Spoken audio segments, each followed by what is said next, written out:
Initially, when I left the MTC, I didn't have my visa ready. None of us in our MTC district had it ready, so we served for about 3 months in various other missions in the United States. I served in the Texas Houston South mission, and we all got our visas.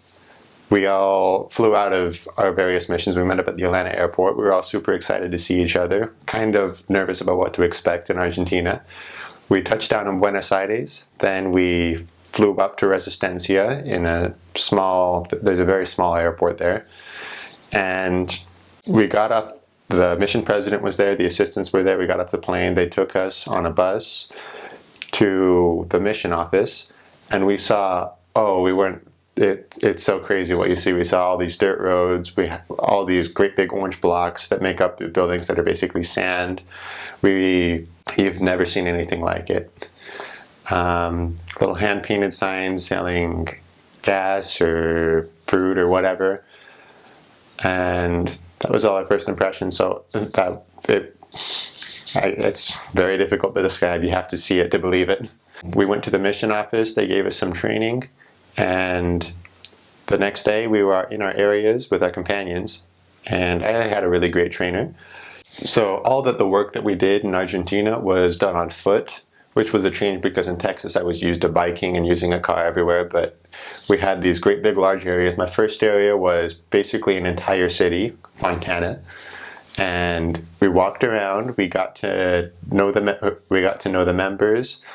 Contacting there is different. You don't knock doors because people have these gated areas in front of their houses.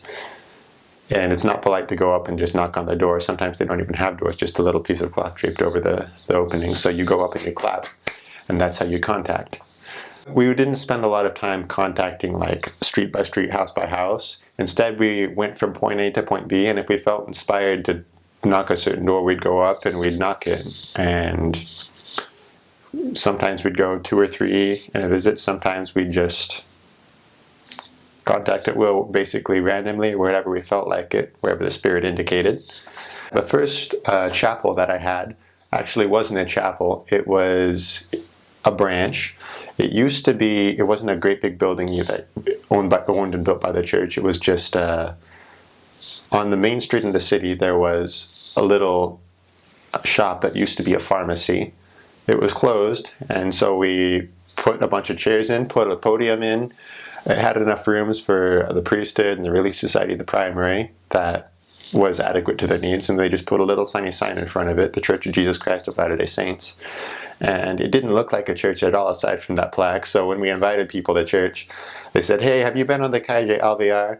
"Oh yeah, there's that." "So you know there's that one thing that's a pharmacy, it's between this and this?" People would say, "No, I don't know what that is." In the end, we just got a picture of it, and we carried it around with us. And like, "You remember this?" "Oh yeah, that's a church, I didn't even know that."